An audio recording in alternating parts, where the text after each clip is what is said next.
क्या मतलब है तुम्हारा? इस बार ध्रुव के चेहरे पर एक शैतानी मुस्कुराहट थी। उसे बहुत ज्यादा चोट लगी थी। वो खुद को घसीटता हुआ एक दीवार से टिककर बैठ गया। उसने विराट की ओर उंगली दिखाई और कहने लगा, सब कुछ तुम्हारी वजह से हुआ है। तुमने मेरी आन्या को मुझसे छीन लिया। मैं हमेशा से आन्या को चाहता था। जब जब आन्या मेरे करीब आती उससे पहले तुम बीच में आ जाते। आन्या का इन सब से क्या मतलब है? बकवास मत करो। मतलब है, आन्या का इन सब से मतलब है। पहले मैंने आन्या के पापा को जहर दिया ताकि आन्या मुझसे मदद मांगने को मजबूर हो जाए। मैंने उसकी फैक्ट्री का नुकसान किया ताकि वो मेरे सामने घुटनों पर आ जाए और मैं उसे हासिल कर लूं। पर तुमने उसकी फैक्ट्री भी बचा ली और मेहरा अंकल को भी ठीक कर दिया। ऋचा हैरान थी। वो ध्रुव जो उसके डैड के सबसे अच्छे दोस्त का बेटा था, जिसे उसका पूरा परिवार इतनी अच्छी तरह से जानता था, वो इस हद तक गिर सकता था। मैंने बहुत ही ताकतवर शख्स की मदद ली। सबसे पहले मेरी प्लानिंग थी कि मैं आन्या को इस मछली के जहर का शिकार बना सकूं ताकि आन्या प्रेग्नेंट हो जाए और मैं आन्या के साथ कैसे भी एक रात बिता सकूं और उसे साबित कर दूं कि वो मेरे बच्चे की मां बनने वाली है। फिर वो मुझसे शादी करने पर मजबूर हो जाती और जब तुम्हें पता चलता कि आन्या एक श्राप का शिकार है तो तुम उसे बचाने आते। तब उस समय मैं तुम्हें खत्म कर देता, लेकिन हर वक्त तुम आन्या के साथ मंडराते रहते थे। और अब वो पृथ्वी, मुझे ऐसा करने का मौका ही नहीं मिला। इसीलिए मैंने ऋचा पर यह जादू आजमाया, पर तुमने इसे भी सही सलामत बचा लिया। इसीलिए मुझे कॉलेज की मासूम लड़कियों की जान लेनी पड़ी, क्योंकि मुझे पता था कि तुम उन्हें बचाने आओगे। तब मैं एक बार फिर ऋचा पर हमला करके तुम्हें मजबूर करता, और उससे पहले ही तुमने मुझे पकड़ लिया। ध्रुव के मुंह से आन्या का नाम सुनकर विराट का जी तो चाह रहा था कि वो उसे जान से मार दे, लेकिन इंस्पेक्टर हारून ने विराट को रोक लिया। कांस्टेबल निकिता ने ध्रुव के हाथ में हथकड़ी पहनाई और 2 कांस्टेबल उसे घसीटते हुए पुलिस जीप की ओर ले जाने लगे। तभी अचानक विराट ने ध्रुव का रास्ता रोक लिया। तुमने वो जहर किससे खरीदा था? माया के दादाजी को जहर किसने दिया, बताओ। क्या तुम कुछ जानते हो? मैं जिस ऑर्गेनाइजेशन के लिए काम करता हूँ वो लोगों की नजरों से छिपी हुई है, लेकिन ऐसे जहर उनके यहाँ ही बनाए जाते हैं जो आसानी से कहीं नहीं मिलते। मैंने वहीं से वो जहर मेहरा अंकल के लिए खरीदा था, और एक आदमी ने फिर राजपूत ग्रुप के मालिक के लिए वो जहर मुझसे खरीद लिया। माहौल में सन्नाटा फैला हुआ था। सब लोग हक्के बक्के थे, किसी को समझ नहीं आ रहा था। ध्रुव, अगर तुम मुझे अभी बता दो कि वो कौन था जिसने तुमसे जहर खरीदा और मिस्टर राजपूत को दिया, तो शायद मैं तुम्हें माफ कर दूं। सबकी नजरें ध्रुव पर टिक गईं। ध्रुव का चेहरा सफेद पड़ गया। मैंने वीर राजपूत से वादा किया था कि मैं उन्हें कभी धोखा नहीं दूंगा। वीर राजपूत? माया के चाचा? क्या बकवास कर रहे हो? विराट की बातें सुनकर ध्रुव की आंखें बड़ी हो गईं। उसे एहसास हुआ कि उसने गलती से सच बोल दिया है। तुम मरोगे विराट, तुम जल्दी मरोगे। मेरी ऑर्गेनाइजेशन, वो सदियों पुरानी ऑर्गेनाइजेशन, तुम्हें खत्म कर देगी, याद रखना। अभी विराट ध्रुव से कुछ पूछता, उससे पहले ही सबके सामने अचानक ध्रुव के सर से काला धुआं निकलने लगा, जैसे कि केतली से भाप निकल रही हो। दोनों पुलिस कांस्टेबल चौंक गए और अगले ही सेकंड में ध्रुव के कंधे, गर्दन और शरीर के हर हिस्से से धुआं निकलने लगा। पुलिस वालों ने ध्रुव को छोड़ दिया और 2 कदम पीछे हट गए। तो तुम सच में किसी बहुत पावरफुल ताकत के साथ थे, जिसने तुम्हें खुद को आग के हवाले करना भी सिखा दिया। कुछ सेकंड बाद ध्रुव काले आग से घिर गया। उसकी चीखें गूंज उठी। विराट, मैंने अपनी मौत की खबर दे दी है। वो जरूर मेरी मौत का बदला लेंगे। तुमने उन्हें नाराज किया है, बस मरने के लिए तैयार रहो। मैं तुम्हारा नर्क में इंतजार करूंगा विराट। अब आग की लपटें ध्रुव के पूरे शरीर को घेर चुकी थी। ध्रुव चीखता हुआ इधर से उधर भाग रहा था और खुद को बचाने की कोशिश कर रहा था। कुछ पल बाद अचानक ही ध्रुव की चीख बंद हो गई और वो काली लपटें गायब हो गईं और ध्रुव अब राख में बदल गया था। भीड़ में सन्नाटा छाया हुआ था। भीड़ के बीच में से ललित निकलकर सामने आया, जिसके चेहरे पर दूसरे लोगों की तुलना में अलग ही चमक थी। विराट उसकी ओर गौर से देखने लगा। वो विराट के सामने घुटनों के बल बैठ गया। मैं आपसे बहुत ज्यादा इंस्पायर्ड हूँ विराट। जिस दुनिया का सफर आप तय कर रहे हैं वहां मैं पहले ही कदम रख चुका हूँ, लेकिन मैं आपकी तुलना में कुछ भी नहीं हूँ और बस मैं आपको अपने गुरु के रूप में एक्सेप्ट करना चाहता हूँ। हो सकता है आपके सफर में मैं भी आपका साथी बन सकूं। प्लीज मुझे एक्सेप्ट कर लीजिए, हमारी दोस्ती बहुत अच्छी चलेगी। ललित की उम्र विराट से करीब 20 साल ज्यादा थी। वो लगभग 48 साल का था, लेकिन विराट के सामने ऐसे झुक रहा था जैसे कोई छोटा सा बच्चा हो। विराट ने उसके कंधे पर हाथ रखा और ललित उठकर खड़ा हो गया। ठीक है, हमारी दोस्ती अच्छी चलेगी। कॉलेज कैंपस में मौजूद सारे लोग विराट के फैन बन चुके थे। अब विराट कैंपस का हीरो बन गया था। ऋचा इटला रही थी। ऋचा और विराट एक साथ किसी हीरो की तरह कॉलेज कैंपस से बाहर निकल रहे थे, पर कोई था जो कॉलेज की सबसे ऊंची बिल्डिंग की छत पर खड़ा विराट को देख रहा था। एक नया दुश्मन जिससे अब विराट का सामना होने वाला था, और विराट को भी इस बात का अंदाजा था। विराट मन ही मन सोच रहा था, शायद ये मेरा नया दुश्मन ही मुझे मेरे बीते कल तक पहुंचाएगा। 5 साल पहले की मेरी असलियत मेरे सामने लाएगा। ऋचा और विराट अभी कॉलेज कैंपस से बाहर निकले भी नहीं थे कि प्रिंसिपल ने विराट को पीछे से आवाज दी। विराट प्रिंसिपल से बात करने लगा। इधर ऋचा की कुछ सहेलियां उसके पास आईं। वो ऋचा से विराट के बारे में पूछ रही थी। विराट हमारे घर की शान है। जब भी मुझ पर कोई मुसीबत आती है विराट ने हमेशा मेरा साथ दिया है। मैं बहुत लकी हूँ कि मेरी बहन की शादी विराट जैसे शख्स से हुई है। तभी ऋचा को अपने पीछे बहुत ही शांत और प्यारी सी आवाज सुनाई दी, लेकिन उस आवाज में ऋचा के लिए ताना था। वाह, कुछ दिन पहले तक विराट एक निकम्मा था।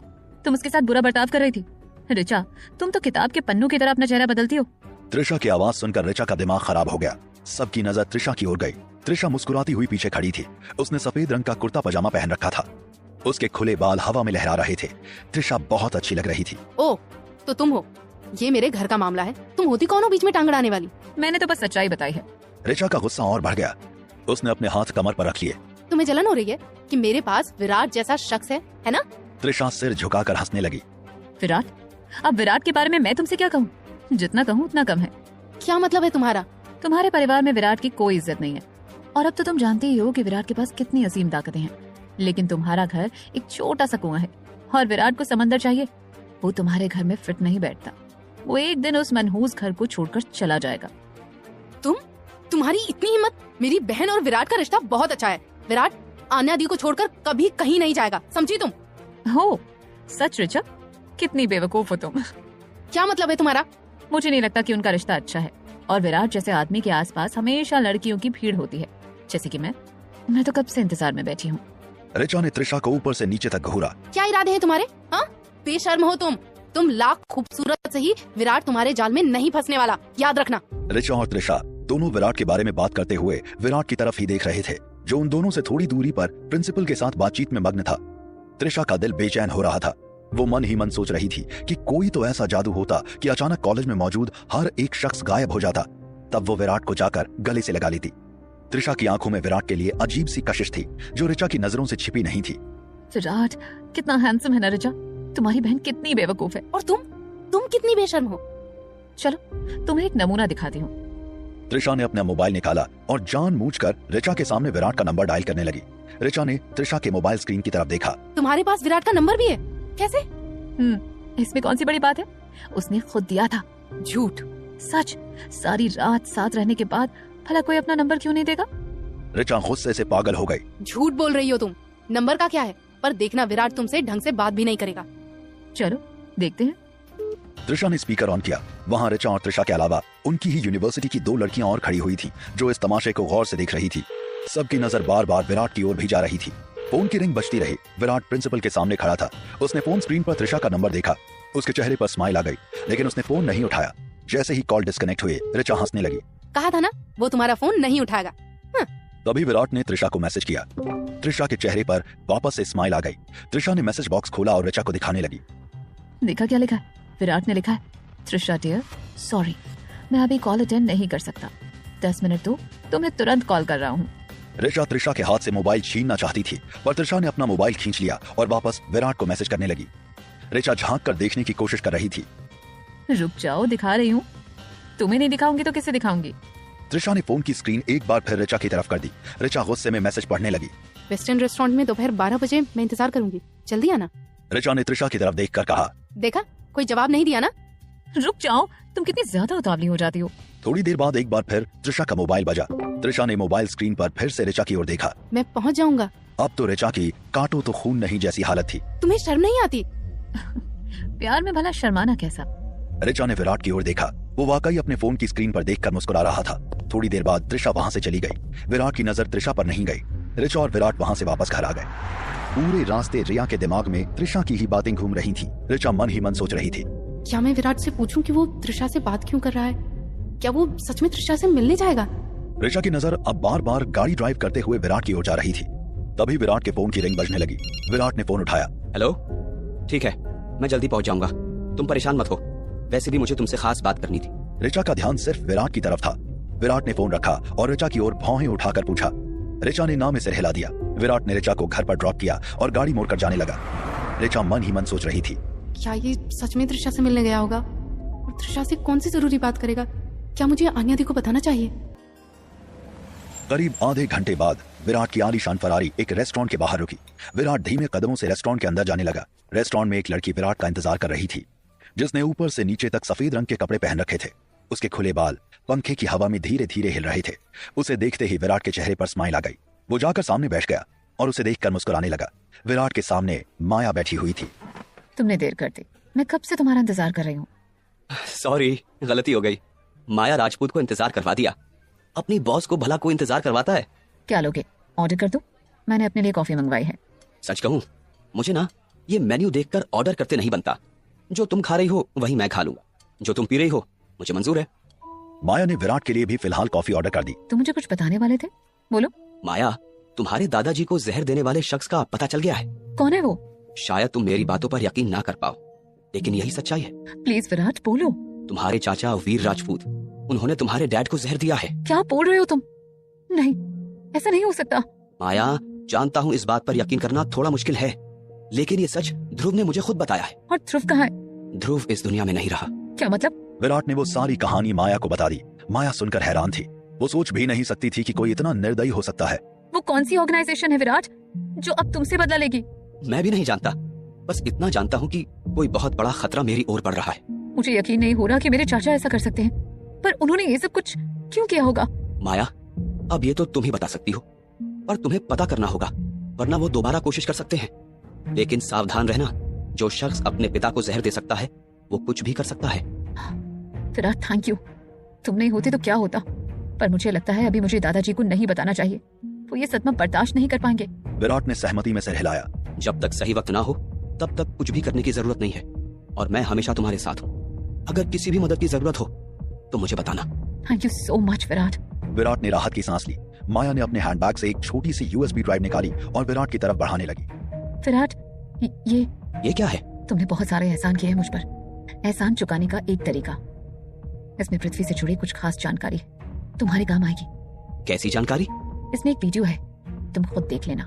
पृथ्वी का वीडियो तुम्हारे पास कैसे आई? ये कोई नॉर्मल वीडियो नहीं है, बल्कि बहुत ही सीक्रेट वीडियो है। मैं फिलहाल तुम्हें कुछ बताना नहीं चाहती, जब तुम ये वीडियो देखोगे खुद समझ जाओगे। पर तुम पृथ्वी... पिछली बार रेस्टोरेंट में जो हुआ था, मैं समझ गई थी कि पृथ्वी आन्या को तुमसे छीनना चाहता है। माया का चेहरा उदास हो गया। वो मन ही मन सोचने लगी कि वैसे तो आन्या उसकी सबसे बड़ी दुश्मन है, लेकिन आन्या विराट के करीब है, और कुछ ऐसे करीब जैसे माया उसे कभी बर्दाश्त नहीं कर सकती। पर फिलहाल उसने वही किया जो उसे सही लगा। मैंने एक प्राइवेट डिटेक्टिव को पृथ्वी के पीछे लगा रखा था, उसी ने मुझे ये वीडियो दी है। तुम समझ जाओगे पृथ्वी क्या है। उस पृथ्वी के पास बहुत पैसे हैं, पैसों के बल पर आन्या की मदद करते हुए वो आन्या के करीब जाने की कोशिश कर रहा है। विराट ने USB ड्राइव अपनी जेब में डाल ली। माया उसे अजीब सी नजरों से देख रही थी। विराट को समझ नहीं आ रहा था कि वो माया से क्या कहे, कुछ कहे भी या नहीं। दोनों ने कुछ देर बात की और फिर एक दूसरे से विदा लेकर अपने अपने रास्ते निकल गए। घर लौटने के बाद विराट अपने बेडरूम में गया और उसने दरवाजा अंदर से बंद कर लिया। उसने लैपटॉप पर USB ड्राइव को अटैच किया। तुरंत स्क्रीन पर स्लाइड शो दिखाई देने लगी। पहली तस्वीर में पृथ्वी एक रशियन लड़की के साथ सी बीच पर था। दूसरी तस्वीर में एक शानदार कमरे के अंदर पृथ्वी और एक लड़की एक दूसरे को किस कर रहे थे। लेकिन जैसे ही तस्वीरें आगे बढ़ी, स्क्रीन पर वीडियो प्ले होने लगी। विराट समझ गया कि पृथ्वी ठीक नहीं है। इस वीडियो को देखकर विराट को अपनी आंखों पर यकीन नहीं हो रहा था। विराट से बर्दाश्त नहीं हुआ। क्या बकवास है? विराट खुद को गाली देने से नहीं रोक पाया। थैंक यू माया। अब विराट के पास साबित करने का मौका था कि पृथ्वी कितना घिनौना इंसान है। ये वीडियो सबके सामने आनी चाहिए। विराट लगातार वीडियो और तस्वीरें देखता जा रहा था। तभी अचानक दरवाजा खुला और आन्या अंदर आ गई। आन्या को देखते ही विराट परेशान हो गया। उसने फट से लैपटॉप बंद किया और USB निकालकर अपने जेब में डाल ली और खड़ा हो गया। आन्या ने विराट के चेहरे की परेशानी भांप ली। वैसे तो पिछले 15 दिनों से आन्या और विराट ने एक दूसरे से बिल्कुल बात नहीं की थी, पर आज आन्या खुद को पूछने से रोक नहीं पाई। क्या हुआ? क्या छुपा रहे हो? कुछ भी नहीं। जेब में क्या डाला? विराट चुप खड़ा रहा। आन्या को विराट पर शक हो गया। वो धीरे से उसकी ओर बढ़ने लगी। आन्या विराट के बहुत पास आकर खड़ी हो गई। उसने विराट को गौर से देखा। विराट को देखते ही न जाने क्यों उसकी आंखों में आंसू आने लगे। अगर एक पल को भी वो विराट के सामने रुकती और एक शब्द भी उससे कहती तो शायद ये आंसू छलक पड़ते, और आन्या ये नहीं चाहती थी। उसने साइड टेबल से फाइल उठाई और पलटकर अपने डेस्क की ओर जाने लगी। आन्या, आज तुम जल्दी वापस आ गई? आन्या ने उसकी तरफ देखा भी नहीं और कहा, नहीं, बस एक फाइल भूल गई थी। उसने कैबिनेट से एक और फोल्डर निकाला और फिर मुड़कर चली गई। आन्या, मैं तुम्हें छोड़ देता हूँ। आन्या ने विराट से कुछ नहीं कहा। वो तेजी से सीढ़ियां उतरती हुई घर के बाहर निकल गई। विराट भी उसके पीछे पीछे जा रहा था। मुझे पता है तुम्हारी गाड़ी सर्विसिंग पर गई है, मैं तुम्हें छोड़ देता हूँ। नहीं, मैं टैक्सी ले लूंगी। कोई बात नहीं, मैं वैसे भी फ्री हूँ। आन्या के कदम एक पल को भी नहीं रुके। वो धीरे धीरे बस अपने घर के गेट की तरफ चलती जा रही थी और विराट उसके पीछे लगा हुआ था। मैंने कहा ना मैं चली जाऊंगी, तुम क्यों मेरे पीछे चल रहे हो? अब तक विराट को लगता था कि आन्या का यह गुस्सा वक्ती है और वक्त रहते अपने आप पिघल जाएगा। वापस उनके बीच कम से कम बातों का सिलसिला शुरू हो जाएगा। लेकिन आज पहली बार विराट को लगा कि आन्या कुछ बदल सी गई है। आन्या की आवाज में बेरुखी थी। विराट से यह बर्दाश्त नहीं हुआ। तुम मुझसे अब तक नाराज हो? मुझे नाराज होने की कोई जरूरत नहीं है विराट। तुम्हें नाराज होने का हक है, मुझ पर चीखने चिल्लाने सबका हक है, लेकिन ऐसे नहीं आन्या, ये ठीक नहीं है। तुम्हें अंदाजा भी है कि 15 दिन से हम दोनों ने एक दूसरे की आवाज तक नहीं सुनी। क्योंकि अब हमारे पास एक दूसरे को सुनने या सुनाने के लिए कुछ बाकी नहीं है। अब हमारे पास एक दूसरे के लिए वक्त ही नहीं है। विराट ने इस पर आन्या का हाथ पकड़ लिया। क्या मतलब है तुम्हारा? क्या कहना चाहती हो? साफ साफ कहो। विराट की पकड़ मजबूत थी। आन्या अपनी कलाई में हल्का सा दर्द महसूस कर सकती थी। आन्या को भी गुस्सा आ गया। मुझसे नजरें चुराकर नहीं, मेरी आंखों में देखकर साफ साफ कहो, क्या कहना चाहती हो? हमारा साथ रहना सही नहीं है। तुम जानते हो, तुमसे मेरी शादी मेरे पापा ने करवाई थी और सिर्फ पापा के कारण ये रिश्ता आज तक बरकरार है। हमारे बीच प्यार जैसा कुछ नहीं है। विराट के दिल पर जैसे किसी ने हथौड़ा मार दिया हो। कुछ पल को वो सन्न रह गया। उसके पास कहने को जैसे कुछ बाकी नहीं था। क्या तुम मुझसे अलग होना चाहती हो?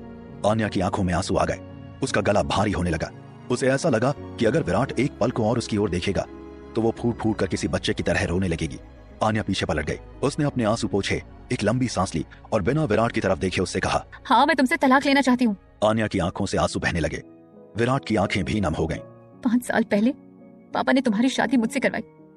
उस शादी में मेरी मर्जी शामिल नहीं थी विराट। 5 साल बीत चुके हैं। एक बार को ऐसा लगा कि हम एक दूसरे के बहुत करीब आ सकते हैं और हम आ रहे थे, पर उस वक्त तुमने मुझे किसी बेजान पत्थर की तरह तुतकार कर दूर फेंक दिया। विराट की आंखों के सामने वो नजारा घूमने लगा जब आन्या और विराट एक दूसरे के बेहद करीब थे। विराट बेड पर बैठा हुआ था और आन्या उसके सामने खड़ी थी। आन्या के होंठ उसके होंठ की तरफ बढ़ रहे थे। दोनों एक दूसरे में पूरी तरह से डूबे हुए थे। आन्या विराट को किस करने ही वाली थी, लेकिन तभी योगी के वो शब्द विराट के कानों में गूंजने लगे जो विराट को आन्या से दूर होने पर मजबूर कर रहे थे। और विराट ने आन्या को जोर से धक्का दे दिया। आन्या और विराट दोनों किसी फिल्म की तरह बीते पल के उस नजारे को अपनी आंखों के सामने देख रहे थे। उस पल के दर्द को महसूस कर रहे थे। विराट ने आन्या के दोनों कंधों पर अपना हाथ रख दिया। वो एक भूल थी आन्या। मैं उसका कारण तुम्हें समझा सकता हूँ, लेकिन इसका मतलब ये नहीं कि अब तुम मुझसे तलाक ले लो। तुम सब मेरी जिंदगी का फैसला लेने वाले होते कौन हो? हर बार तुम सबकी मर्जी चलेगी, मेरी मर्जी का कोई मतलब नहीं है। डैड आज मुझे डिवोर्स की परमिशन नहीं दे रहे हैं। जब तुम्हारे पास आ रही थी तुमने मुझे अपनी लाइफ से निकाल कर फेंक दिया, और जब तुमसे दूर जाना चाहती हूँ तो तुम मुझे अपने साथ बांधने की कोशिश कर रहे हो। आन्या की सख्त बातें और उसके आंसू देखकर विराट की आंखें भर आई। तो क्या तुमने तय कर लिया है? हाँ। विराट का दिल टूट गया। क्या मेरा प्यार सच में इतना बेकार है आन्या? ये सवाल मैं तुमसे भी पूछ सकती हूँ विराट। क्या मेरी फीलिंग्स भी हमेशा बेकार ही रहेंगी? जब जो चाहे उसे अपनी मर्जी के हिसाब से बदलता रहेगा। तुम्हारी फीलिंग की कद्र है मुझे आन्या, पर अब तुम्हारी फीलिंग बदल चुकी है, क्योंकि तुम्हारे सामने पृथ्वी है ना। आन्या चुप रही। 5 साल से लोग मुझे जलील कर रहे हैं। अपमान, ताने, मैंने क्या नहीं बर्दाश्त किया सिर्फ तुम्हारे लिए, और अब तुम।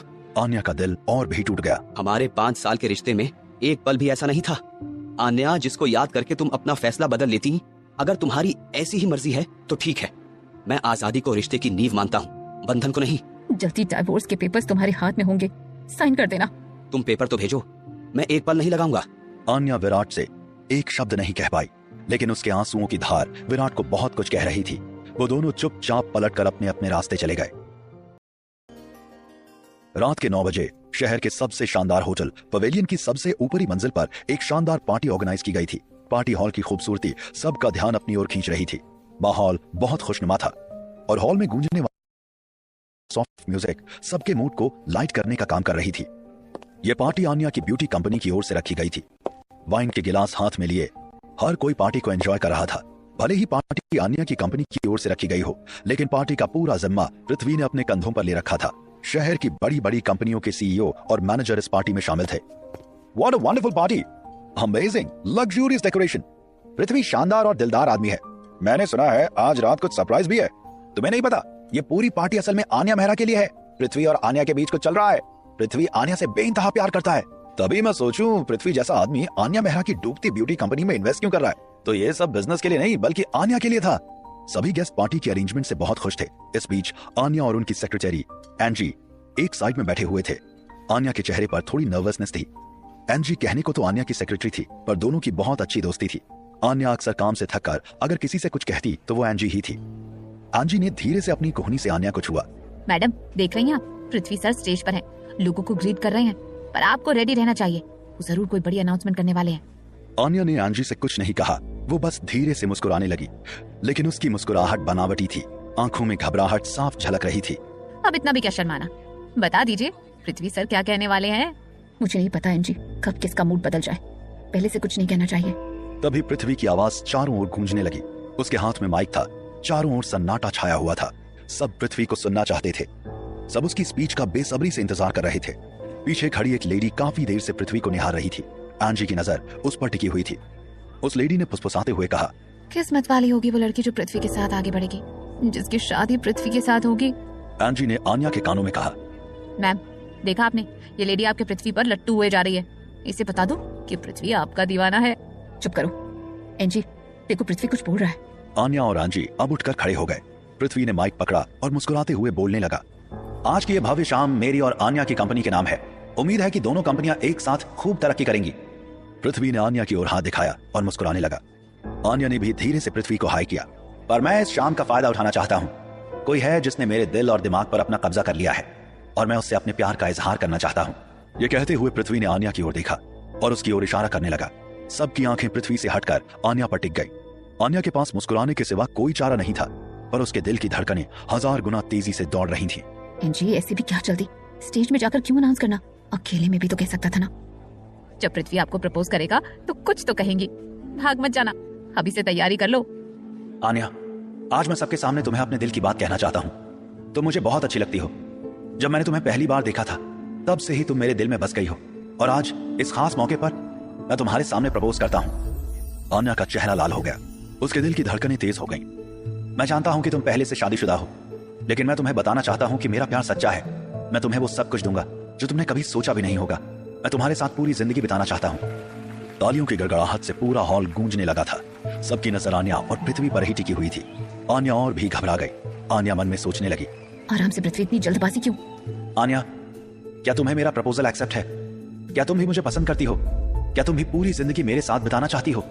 पृथ्वी आन्या से सवाल पूछ रहा था, लेकिन आन्या तो अपनी जगह पर बर्फ की तरह जम गई थी। उसने आंखें बंद की और एक लंबी गहरी सांस ली। उसे कुछ समझ नहीं आ रहा था। पृथ्वी इतनी जल्दबाजी करेगा, अचानक सबके सामने उसे प्रपोज कर देगा, इस बात का अंदाजा आन्या को बिल्कुल नहीं था।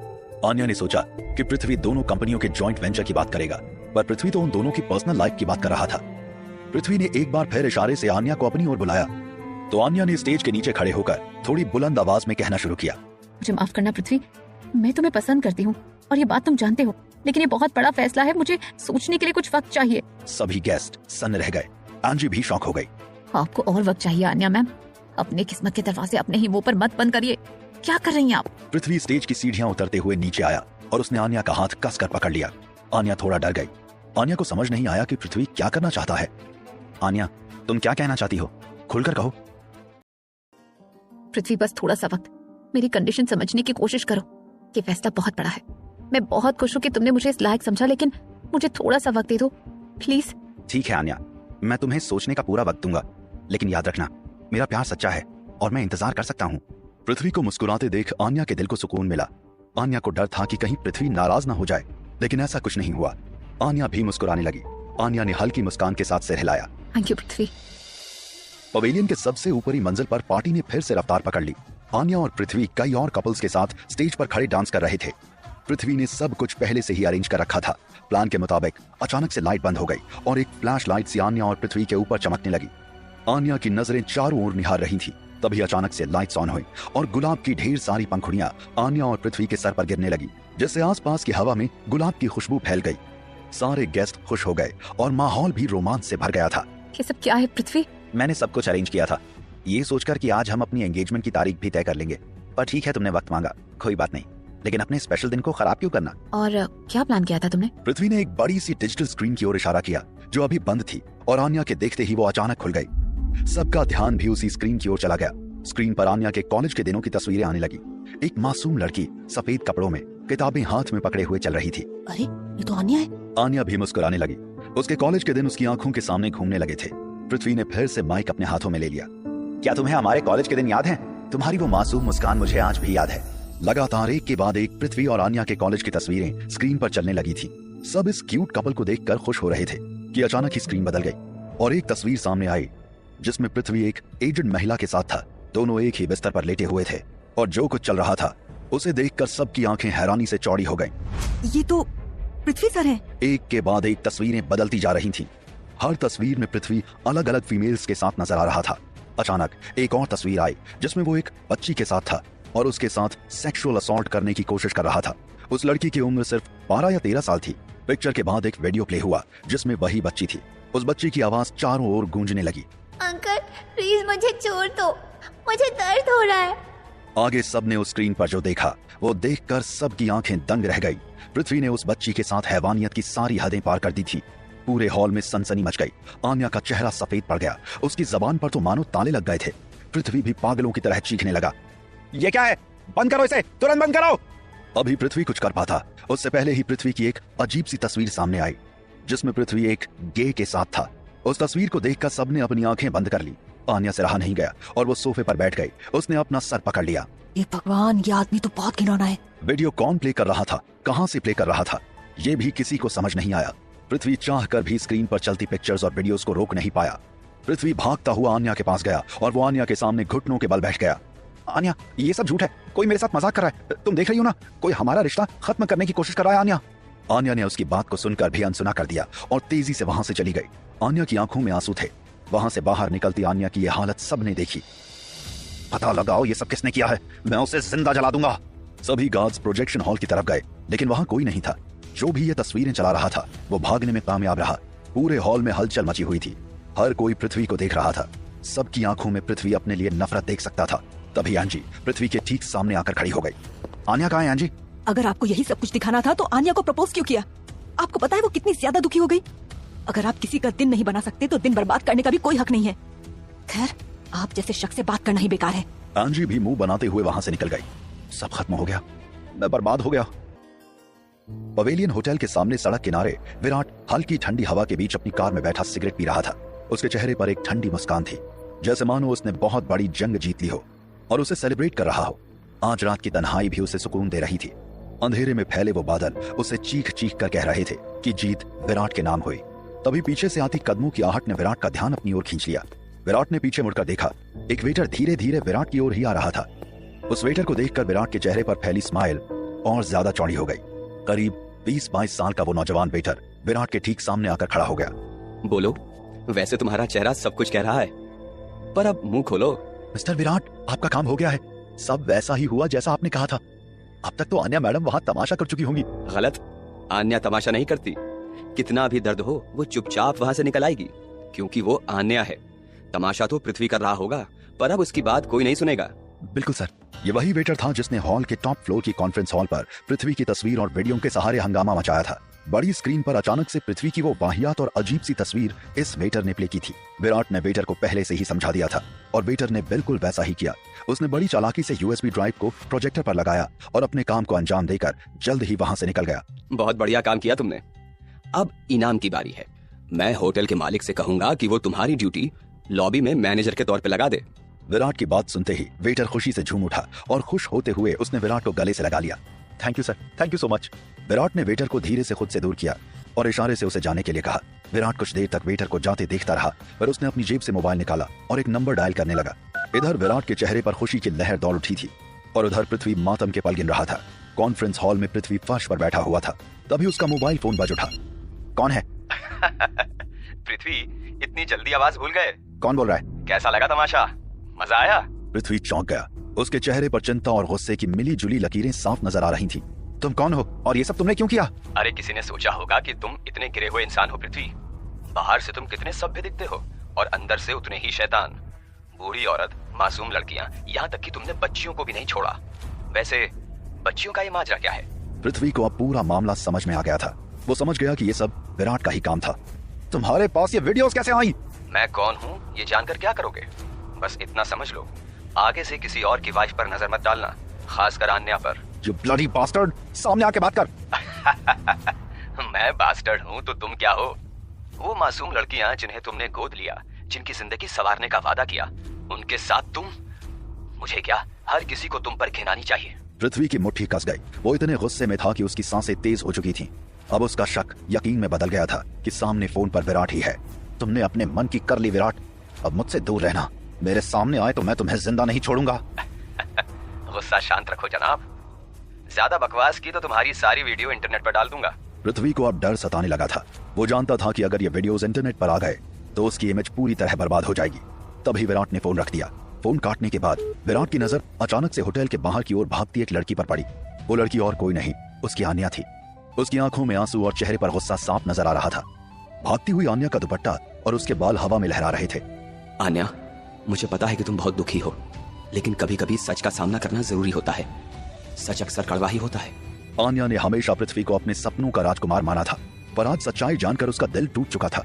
पृथ्वी के साथ साथ आज आन्या खुद पर भी शर्मिंदा थी। भागती हुई आन्या पार्किंग एरिया तक गई और अपनी कार निकालकर तुरंत वहां से निकल गई।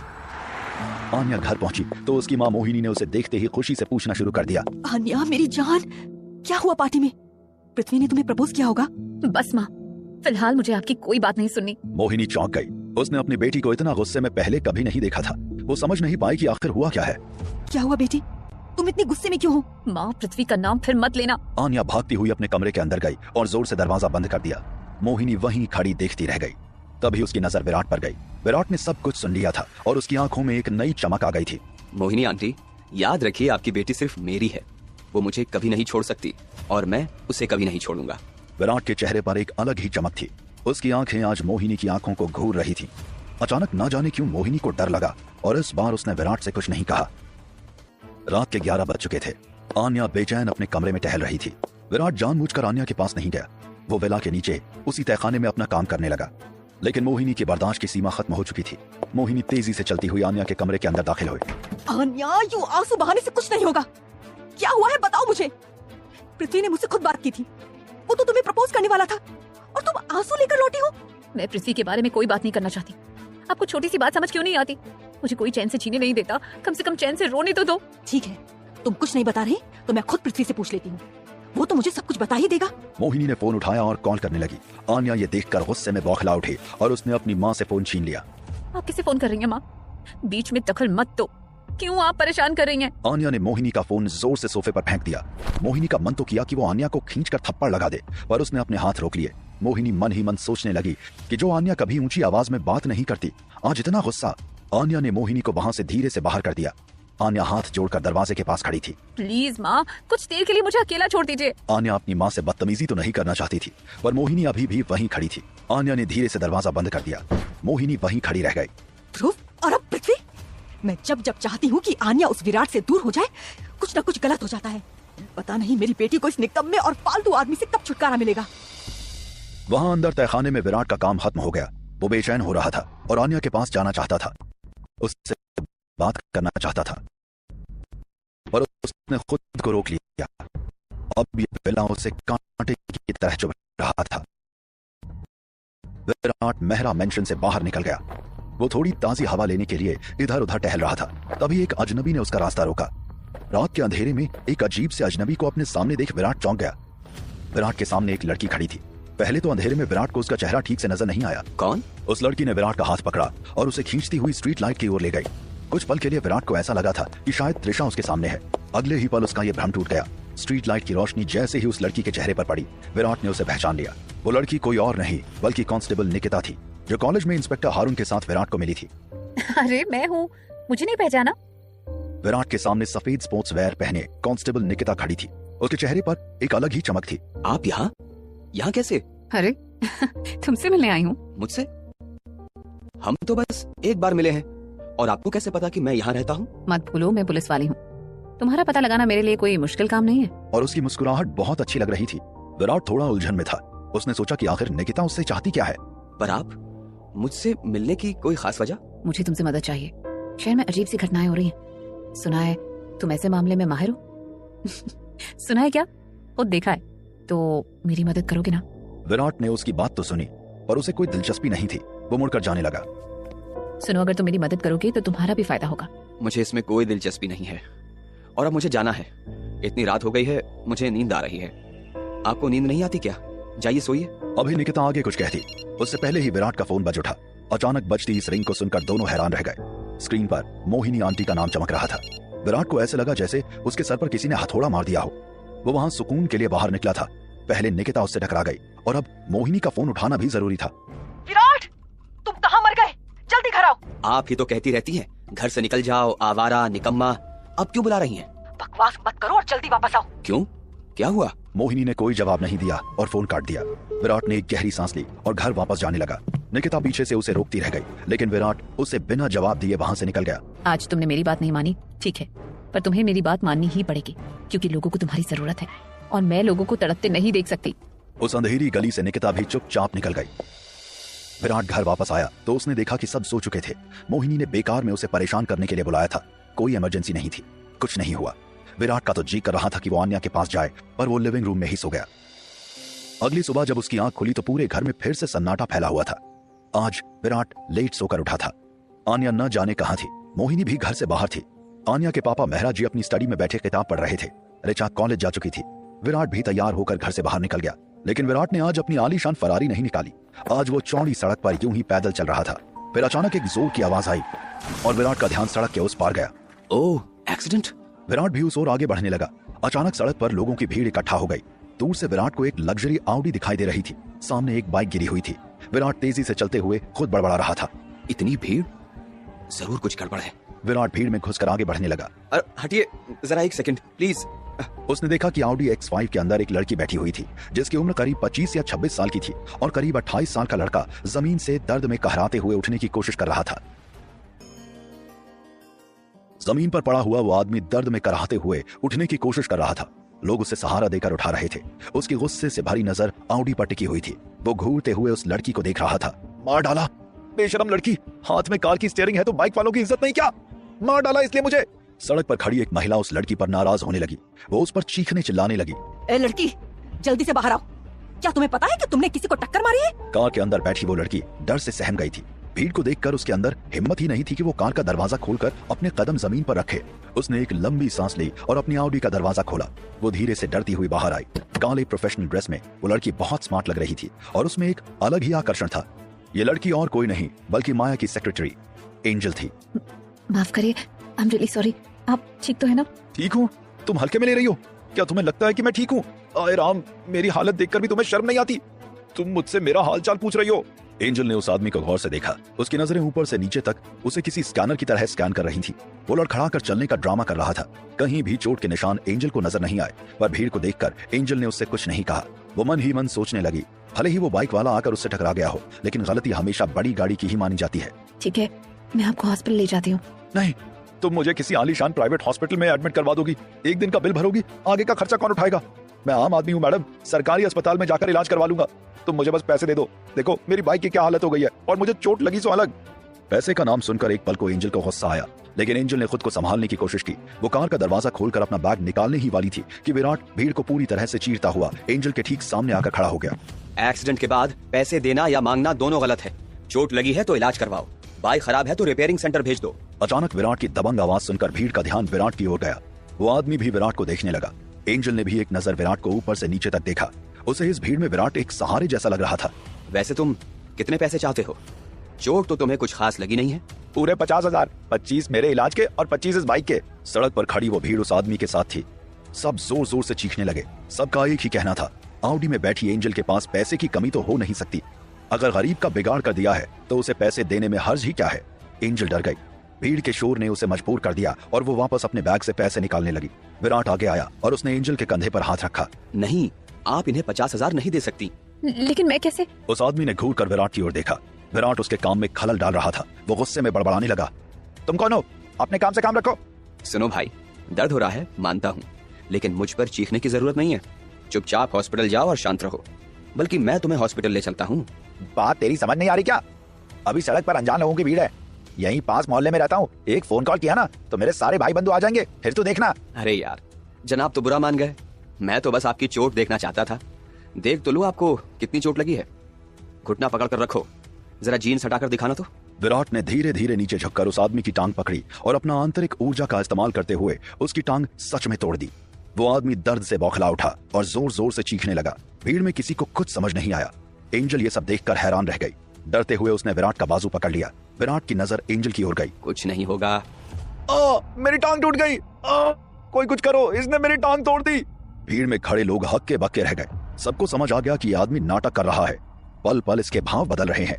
ये पैसा ऐंठने की तैयारी में था। अभी तुम जोर देकर कह रहे थे कि कार वाली ने तुम्हारी टांग तोड़ी, अब तुम कह रहे हो कि मैंने तुम्हारी टांग तोड़ दी। तुम्हारी टांग है या शीशे का ग्लास जो बार बार टूट रही है? विराट एक बार फिर झुककर उस आदमी के दूसरे पैर को छूने ही वाला था कि वो आदमी डर से कांप उठा।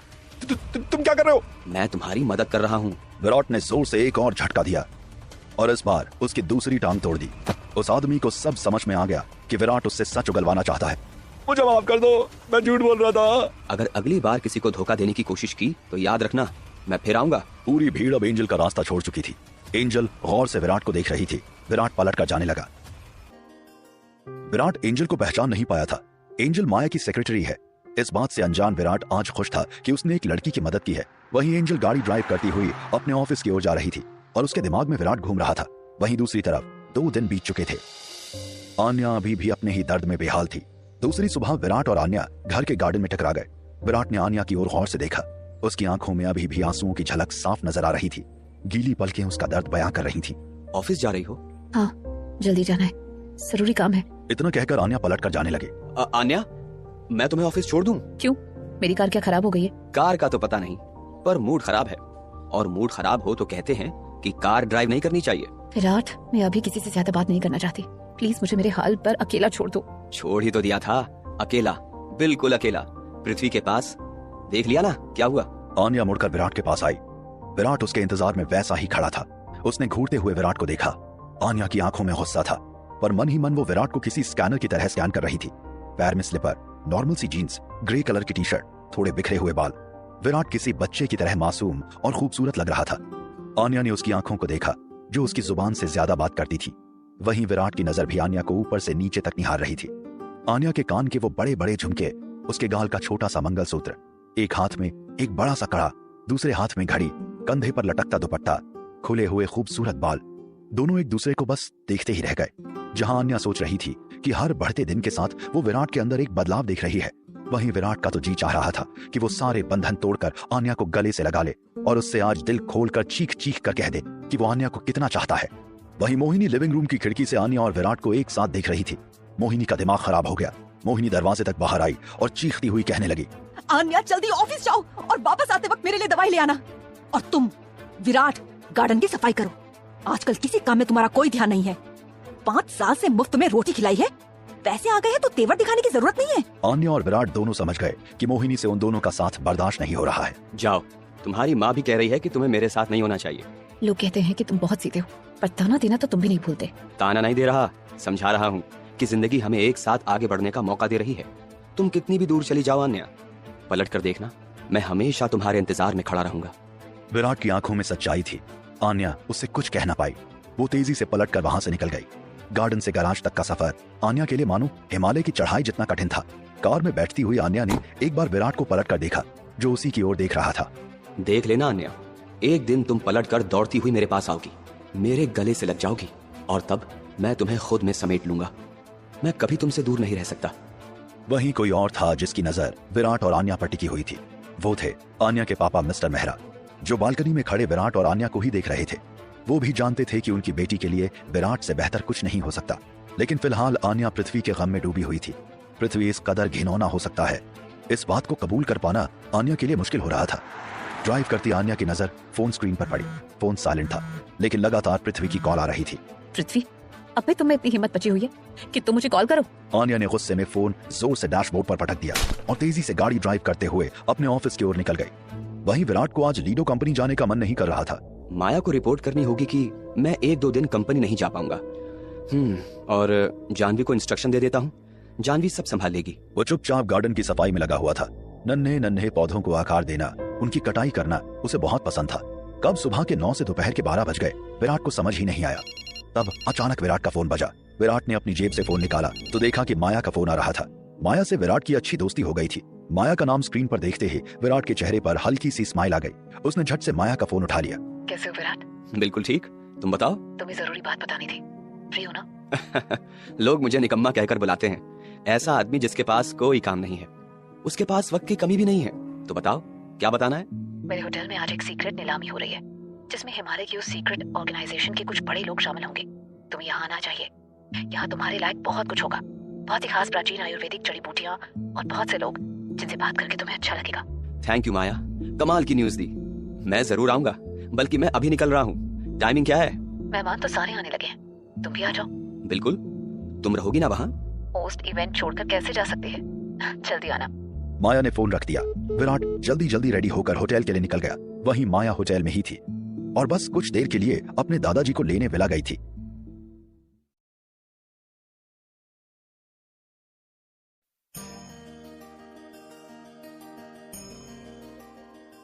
विराट माया के आलीशान रेस्टोरेंट में पहुंच चुका था। ऑक्शन हॉल की तलाश में उसने चारों ओर नजर डाली। एक्सक्यूज मी मैडम, ये ऑक्शन हॉल कहाँ है? विराट की आवाज से होटल की एक स्टाफ पलट कर उसकी ओर देखने लगी। Sir 3rd floor, left corridor. Thank you. You welcome sir. Virat ने 3rd फ्लोर तक जाने के लिए लिफ्ट का सहारा लिया। जैसे ही लिफ्ट का दरवाजा खुला, मिनटों में विराट ऑक्शन हॉल के सामने पहुंच चुका था। हॉल के अंदर पहुंचते ही विराट ने चारों ओर नजर दौड़ाई। माहौल बहुत सीरियस था। हर किसी के चेहरे पर गंभीरता साफ झलक रही थी। लोगों ने फॉर्मल कपड़े पहन रखे थे। सब शांत थे। अंदर जाते ही विराट की नजर कबीर चड्ढा और उसके दोस्त मोनीश की ओर गई। कबीर और मोनीश विराट को पहचानते थे। मोनीश ने कबीर के कंधे पर हाथ रखा और विराट की ओर इशारा करने लगा। कबीर, वो देख, वो लाल शर्ट में जो आदमी सामने खड़ा है, उसे पहचानता है? हाँ, विराट। शायद विराट नाम है इसका, पर ये यहाँ कैसे? विराट जो केटीवी की रात वाली पार्टी में आ गया था और जिसने अपनी साली ऋचा को समीर और उसके दोस्तों के साथ साथ मैडी के चंगुल से भी बचाया था। हाँ, बहुत बड़ा हीरो बना घूमता है। इसके बहुत चर्चे हैं। चल इसे देखते हैं। कबीर और मोनीश सीधे विराट की तरफ जाने लगे। कुछ पल बाद दोनों विराट का रास्ता रोके खड़े थे। उनके चेहरे पर एक अजीब सी मुस्कान थी। ओहो विराट, तुम यहाँ कैसे? विराट ने एक नजर उनकी तरफ डाली और बिना कोई रिएक्शन दिए एक टेबल के सामने रखी चेयर पर जाकर बैठ गया। कबीर और मोनीश ने एक दूसरे को देखा। उन्हें विराट का ये एटीट्यूड बिल्कुल अच्छा नहीं लगा। वो दोनों दोबारा विराट की ओर बढ़ने लगे। तुम ऋचा के जीजा जी, जिसके बारे में ऋचा पूरे कॉलेज में घूम घूम कर कहती थी कि उससे ज्यादा निकम्मा और आवारा कोई नहीं है, वो यहाँ? तुम यहाँ क्या कर रहे हो? कबीर की बात सुनकर मोनीश हंसने लगा। इस हाई एंड नीलामी में हिस्सा लेने वाले लोगों की प्रॉपर्टी 1 अरब से कम नहीं होती, और तुम्हारी औकात तो क्या सोचकर तुम यहाँ आ गए? विराट उन दोनों की बातों को इग्नोर करते हुए दूसरी तरफ देखने लगा, लेकिन कबीर और मोनीश उसके पीछे लग गए थे। कबीर यार, मुझे तो लगता है ये जरूर चुपके से अंदर घुसाया होगा, क्योंकि अगर गार्ड ने आईडी चेक की होती तो इसे अंदर नहीं आने देता। इस बार विराट ने घूरते हुए कबीर और मोनीश को देखा, पर विराट कबीर और मोनीश के मुंह नहीं लगना चाहता था। कबीर की आंखें सिकुड़ गईं और उसके चेहरे पर एक शातिर मुस्कान छा गई। तो तुम यहाँ चोरी करने आए हो, है ना? ऐसा कुछ करने की सोचना भी मत। ये माया राजपूत का लग्जरी होटल है, यहाँ की सिक्योरिटी बहुत टाइट है। विराट ने मोनीश और कबीर की बातें सुनी और मुस्कुराने लगा। कमाल है यार, इतने बड़े ऑक्शन हॉल में जोकरों की कमी नहीं है। वैसे कुछ लोगों को ड्रम रोल के साथ आना चाहिए, क्योंकि ड्रामा क्रिएट करना उन्हें बहुत अच्छी तरह आता है। कबीर गुस्से से लाल हो गया। विराट के ये शब्द उसे कांटे की तरह चुभ रहे थे। उससे अपनी ये बेइज्जती बर्दाश्त नहीं हुई। उसने टेबल पर जोर से एक मुक्का मारा। तुम्हारी इतनी हिम्मत, तुम जानते भी हो मैं कौन हूँ? अब हिम्मत की तो बात मत करना। हिम्मत के मामले में मैं हाथी हूँ, और मेरे सामने आने वाला हर एक शख्स चींटी। मसल के रखने में वक्त ही नहीं लगता। विराट और कबीर की बहस की आवाज ने भीड़ का ध्यान अपनी ओर खींच लिया। सब उन दोनों की तरफ ही देख रहे थे। कबीर ने भीड़ का ध्यान अपनी ओर देखा तो मौके का फायदा उठाते हुए कहने लगा, आप सब देख रहे हैं, इसके पास ऑक्शन का इनविटेशन कार्ड तक नहीं है और मुंह उठाकर आ गया। इसकी मासूम शक्ल और पहनावे पर मत जाना। आजकल चोर नकाब पहनकर घूमते हैं। उस ऑक्शन हॉल में हर कोई कबीर को पहचानता था। कबीर के सामने सब ऐसे रिएक्ट कर रहे थे जैसे वो पूरा होटल उसी का हो, और वो ऑक्शन भी माया राजपूत ने नहीं बल्कि कबीर ने ऑर्गेनाइज किया हो। कबीर की इस आवाज के साथ भागते हुए सिक्योरिटी गार्ड भी विराट के सामने आकर खड़े हो गए। नीलामी हॉल का माहौल गर्म हो गया। एक सिक्योरिटी गार्ड ने दौड़ते हुए विराट के कंधे को हल्के से धक्का देने की कोशिश क्या की कि विराट ने अपनी एक उंगली के झटके से उसे दूर फेंक दिया। ये पूरा रेस्टोरेंट इस कबीर की बात क्यों सुन रहा है? कौन है ये कबीर जिसका माया के होटल में ऐसा दबदबा है? विराट के मन में कई सवाल चल रहे थे। वहीं कबीर विराट को देखकर हैरान था। किसी के अंदर इतनी पावर कैसे हो सकती है? ये सोचकर उसे बेचैनी महसूस हो रही थी। लेकिन कबीर का ईगो अभी भी शांत नहीं हुआ, बल्कि उसे ऐसा लगा कि विराट खुलेआम कबीर को चैलेंज कर रहा हो। विराट, सीन क्रिएट करने की जरूरत नहीं है। मान लो कि तुमने मेरी घड़ी चुराई है, मेरी घड़ी मुझे वापस करो और माफी मांगकर यहाँ से निकल जाओ, वरना मैं तुम्हें पुलिस के हवाले कर दूंगा। जब पुलिस के डंडे पड़ेंगे तो अपने आप सारा गुनाह कबूल कर लोगे।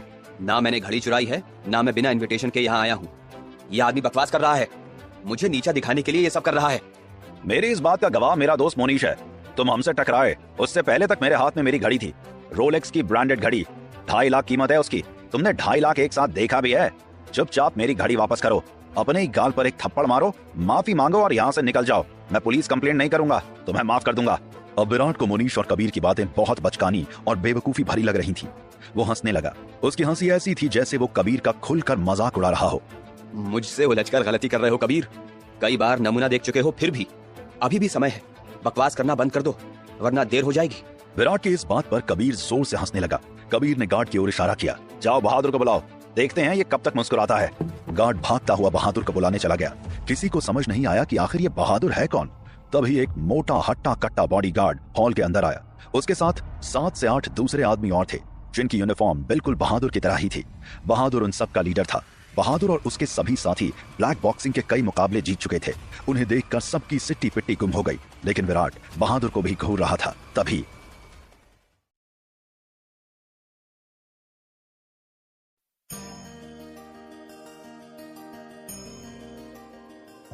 ऑक्शन हॉल का माहौल अचानक गुस्से और तनाव से भर गया।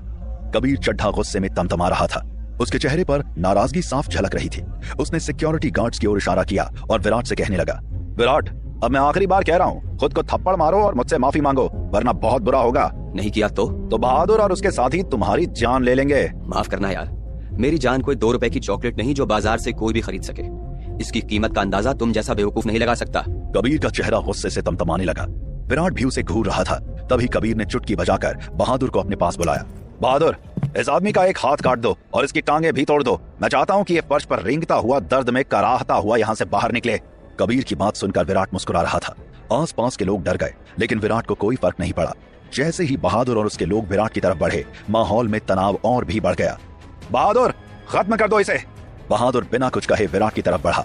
उसने विराट के कंधे पर जोर से एक पंच मारा, जिससे विराट 2 कदम पीछे हट गया।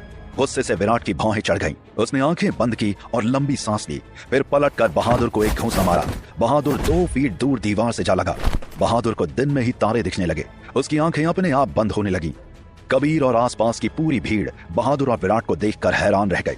कहां बहादुर की हाइट विराट से भी ज्यादा थी। बहादुर का फिजिकल स्ट्रक्चर विराट की तुलना में बहुत मजबूत था और विराट ने एक ही घूंसे में बहादुर की आंखें बंद कर दी। किसी को अपनी आंखों पर यकीन नहीं हो रहा था।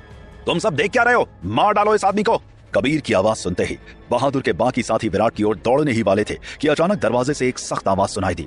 लाल रंग के कुर्ते और जींस में एक क्लासिक लड़की ने ऑक्शन हॉल में एंट्री ली। सबकी नजरें उस पर टिक गईं।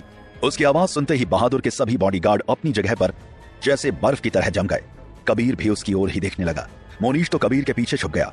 ये लड़की कोई और नहीं, माया राजपूत थी। माया धीरे धीरे चलती हुई बॉडीगार्ड की ओर आ रही थी। तुम सबकी इतनी हिम्मत कि तुमने विराट को हाथ लगाया? किससे पूछकर मेरे गेस्ट की बेइज्जती की? विराट ने माया को देखा तो उसके चेहरे पर एक मुस्कुराहट छा गई। वहीं कबीर और मोनीश का चेहरा उतर गया। माया राजपूत ने सीधे कबीर की आंखों में देखा। कबीर, ये सब क्या हो रहा है? माया, या विराट बिना इनविटेशन के यहाँ आया है और तमाशा कर रहा है, इसलिए मैंने बॉडीगार्ड से कहा कि इसे खत्म कर दे। तुमसे किसने कहा कि विराट बिना इनविटेशन के आया है? विराट को इनविटेशन मैंने खुद दी है। अपने चमचों से कहो यहाँ से दूर हटे। माया, मैंने तुम्हें फोन किया था, तुमने कहा था कि तुम ऑक्शन में नहीं आ रही हो, फिर आज क्यों आ गई? तुम्हारे कहने का क्या मतलब है? अब मैं अपने ही होटल में तुमसे पूछ कर आऊं? अरे नहीं माया, मैंने ऐसे कब कहा? मैं तो बस बता रहा हूँ कि मैं तुम्हारा इंतजार कर रहा था। पर विराट पर हाथ उठाकर तुम्हारे आदमियों ने सही नहीं किया। कबीर और माया की मुलाकात करीब 1 महीने बाद हुई थी। कबीर माया को गौर से देख रहा था। उसके खूबसूरत चेहरे और उसकी चमकदार आंखों पर उसकी नजर टिकी हुई थी। माया, तुम थोड़ी दुबली हो गई हो, तुम मुझसे बात नहीं करती। क्या तुम अभी भी मुझसे नाराज हो? मैंने तुम्हें कितना कॉल किया, याद है? चुप रहो, मुझे फिलहाल तुमसे कोई बात नहीं करनी। माया का चेहरा सख्त हो गया और उसने कबीर की बात को बीच में ही काट दी। माया ने अपनी उंगली बॉडीगार्ड्स की ओर उठाई जो अब भी विराट के चारों ओर खड़े थे। कबीर, मैंने कहा था कि तुम्हारे लोग हट जाएं। क्या तुम सुन नहीं सकते? और क्या तुम्हारे ये चमचे किसी मुहूर्त का इंतजार कर रहे हैं? मुझे कहो विराट से दूर हटे। कबीर के चेहरे पर शर्मिंदगी साफ नजर आने लगी, लेकिन उसने गुस्से को दबाते हुए अपने बॉडीगार्ड्स की ओर इशारा किया। तुम लोग क्या कर रहे हो? माया ने जो कहा वो करो, हट जाओ यहाँ से। बॉडीगार्ड्स तुरंत किनारे हो गए। कबीर फिर से मुस्कुराते हुए बोला, माया, मैंने सबको हटा दिया है, अब तो नाराज मत हो। लेकिन माया ने उसकी बातों पर ध्यान नहीं दिया और सीधे विराट से पूछने लगी, विराट, तुम ठीक हो? हाँ, सब ठीक है, मैं इनसे निपट सकता हूँ। मुझे माफ करना, तुम्हें इनवाइट करके मैं खुद गायब हो गई। अगर मैं यहाँ होती तो ऐसा नहीं होता। कोई बात नहीं, इनका ड्रामा देखकर मुझे तो हंसी आ रही है। विराट ने देखा कि माया अकेली थी। माया, तुम तो अपने दादाजी को लेने गई थी, अकेली कैसे आ गई? दादाजी को इस तरह की नीलामी पसंद नहीं है। वो पहले ही वीआईपी रूम में जा चुके हैं। नीलामी के बाद वो कुछ काम करेंगे। कबीर ये सब देखकर हैरान रह गया। उसे समझ नहीं आ रहा था कि विराट और माया का रिश्ता इतना गहरा कैसे है। उसके दिमाग में तरह तरह के सवाल चल रहे थे, जैसे विराट माया को कैसे जानता है? माया राजपूत जो ढंग से किसी से बात भी नहीं करती, वो विराट से इतनी तमीज और प्यार से बात क्यों कर रही है? माया की प्रेजेंस ने हॉल के माहौल को पूरी तरह बदल दिया था। कबीर और उसके गुंडे अब विराट पर हमला करने की हिम्मत नहीं कर रहे थे। हॉल में सन्नाटा था। लोग अपनी अपनी कुर्सियों पर बैठे सब कुछ देख रहे थे। माया, क्या ये तुम्हारा दोस्त है?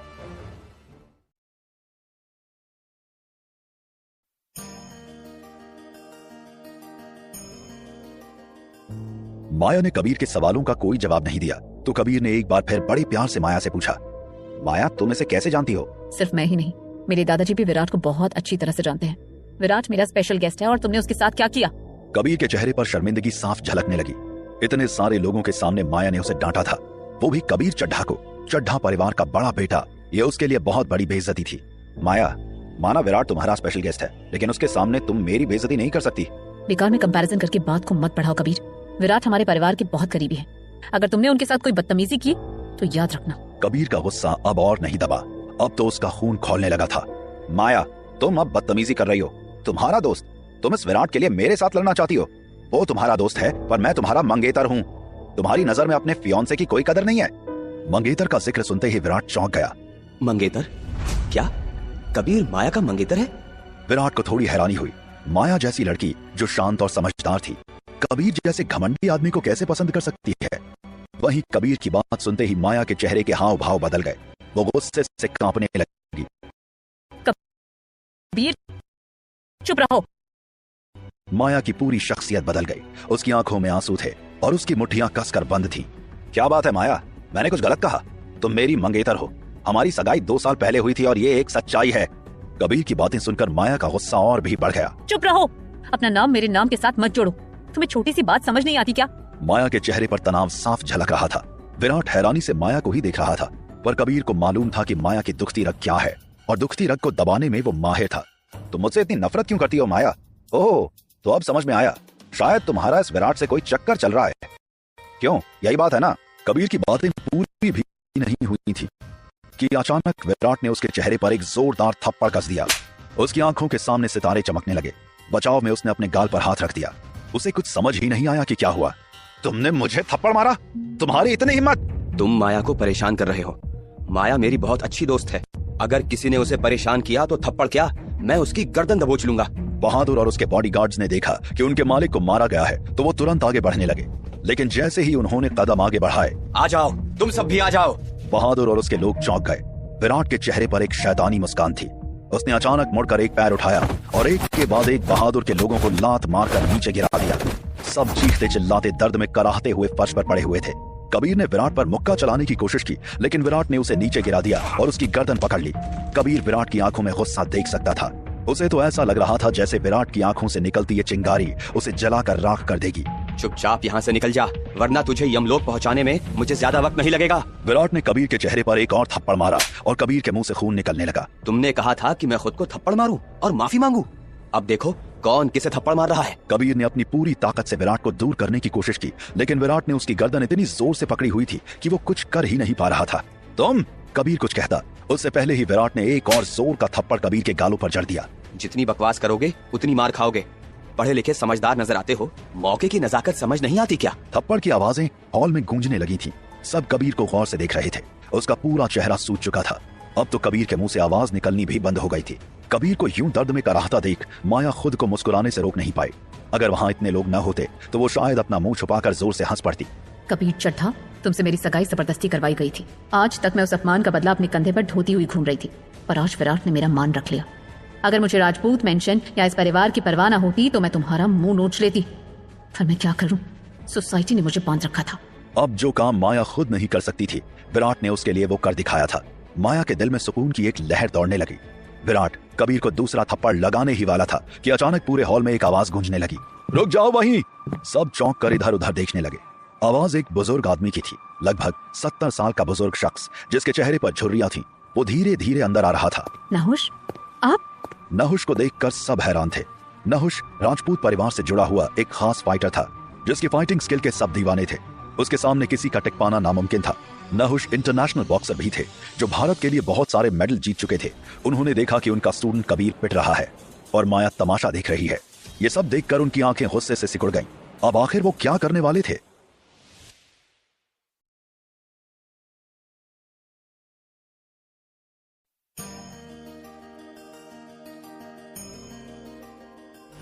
नहुष ने जब अपने बॉक्सर स्टूडेंट कबीर चड्ढा को विराट के हाथों मार खाते हुए देखा तो वो गुस्से से आंख बबूला हो गए। कबीर की नजर नहुष पर पड़ी तो वो बहुत शर्मिंदा हुआ।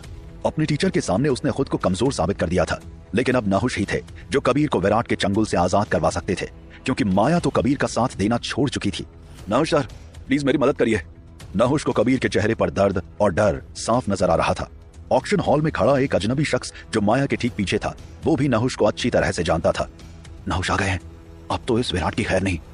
नहुष के सामने किसकी हिम्मत है? ये लड़का तो गया काम से। सबकी नजरें नहुष पर थी, जो धीरे धीरे आगे बढ़ रहे थे। माया भी नहुष को सामने देखकर डर गई। अब तो माया को भी विराट की चिंता सताने लगी थी। विराट, ये ठीक नहीं हुआ। नहुष यहाँ है और वो ये सब बर्दाश्त नहीं कर पाएंगे। तुम्हें यहाँ से निकल जाना चाहिए। मैं उन्हें रोकने की कोशिश करती हूँ। नहुष, वाह क्या नाम है, और देखो तो क्या दबंग पर्सनैलिटी है। अब इनसे मिले बिना अगर ऑक्शन हॉल से चला गया तो फिर तुम बाद में मुझ पर हंसोगी। तुम चिंता मत करो। माया का चेहरा थोड़ा फीका पड़ गया। नहीं, ऐसा मत करो विराट। तुम नहीं जानते, नहुष बहुत बड़े बॉक्सर हैं। दर्जनों की भीड़ को एक झटके में जमीन पर सुला देते हैं। तो तुम्हें भी लगता है कि मैं नहुष को हरा नहीं सकता? विराट, मुझे पता है, लेकिन नहुष बॉक्सिंग के साथ साथ मार्शल आर्ट में भी एक्सपर्ट है। उन्हें बहुत से फाइटिंग टेक्निक्स आती हैं। प्लीज तुम मेरी बात मानो और यहाँ से चले जाओ। माया, तुम फिक्र मत करो, मुझे पता है मैं क्या कर रहा हूँ। माया का दिल जोर से धड़कने लगा। वो समझ नहीं पा रही थी कि विराट सच में इतना बेखौफ क्यों है। नहुष के हर कदम के साथ माया के दिल की धड़कन और तेज होने लगी। कबीर का दोस्त मोनीश, जो कबीर को मार खाता देख किसी चूहे की तरह दुबक कर भीड़ के बीचों बीच छुपा हुआ था, नहुष को देखकर उसके अंदर भी हिम्मत आ गई और वो बाहर आकर चीखने लगा। नहुष सर, इस विराट ने हमारे कबीर को बहुत परेशान किया। अब आप इसे सबक सिखा सकते हैं। नहुष ने मोनीश की तरफ देखा। उसकी आंखों में गुस्सा साफ नजर आ रहा था। चुप रहो, तुम दोनों इतने कायर हो गए, मुझे नहीं पता था। नहुष को नाराज देखकर मोनीश चुपचाप पीछे हट गया। आपको अपने स्टूडेंट की चिंता सता रही है, तो आकर इनकी मदद करिए। विराट नहुष से डरा नहीं, बल्कि विराट तो नहुष से पंगा लेना चाहता था। विराट ने कबीर को उठाया और उसे नहुष की ओर जोर से फेंक दिया। कबीर की चीखें गूंज उठी, पर नहुष ने उसे हवा में ही पकड़ लिया और धीरे से जमीन पर लेटा दिया। तुम्हारी इतनी हिम्मत, जानते हो वो कौन है? वो नहुष का स्टूडेंट है। तो सर, आपका स्टूडेंट है, इस बात पर मैं क्या पूरे ऑक्शन हॉल में मिठाई बांटूं? नहुष का गुस्सा और बढ़ गया।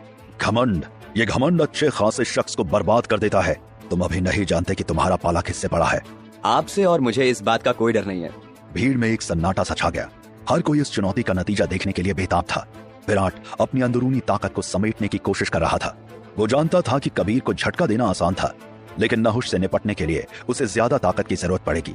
अगर इस वक्त किसी स्कैनर की मदद से विराट की बॉडी को देखा जाता तो उसके एक एक सेल 2 गुना ज्यादा एक्टिव होकर काम कर रहे थे।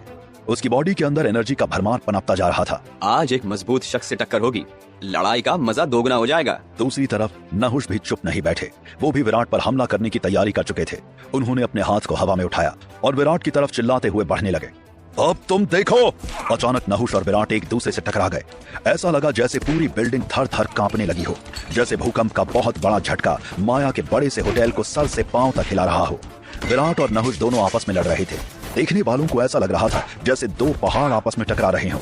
आज पहली बार नहुष किसी की ताकत को देखकर हैरान थे। विराट के सामने टिक पाना उन्हें भी थोड़ा मुश्किल लगने लगा था। विराट उन्हें जमकर टक्कर दे रहा था और ऑक्शन हॉल की पूरी भीड़ नीलामी के रिजल्ट से ज्यादा ये जानने को उत्सुक थी कि विराट जीतेगा या नहुष। अगले ही पल नहुष हवा में उछलते हुए हॉल की दीवार से जा टकराए। पूरा हॉल जैसे झटके से हिल गया। लोग हैरानी से नहुष और विराट की तरफ देखने लगे। किसी को यकीन नहीं हो रहा था कि विराट नहुष को इस तरह से किसी फुटबॉल की तरह उछाल सकता है। लोग चौंक गए। उन्हें यकीन नहीं हुआ कि नहुष जैसे मास्टर जमीन पर गिरे पड़े थे, जबकि विराट अपनी जगह स्थिर खड़ा था। अगले ही पल नहुष को फर्श पर पड़ा देख लोगों को विराट की ताकत का अंदाजा हो गया। सबकी आंखें हैरानी से और ज्यादा चौड़ी हो गईं। नहुष दर्द से कराहने लगे। उन्होंने हिम्मत की और दीवार के सहारे उठकर खड़े हुए। नहुष हांफते रहे, पर खड़े होने के कुछ ही पल बाद वो वापस लड़खड़ा कर गिर गए। ये देखकर सब डर गए। सबके मन में एक ही सवाल था कि नहुष को कहीं कुछ हो तो नहीं गया।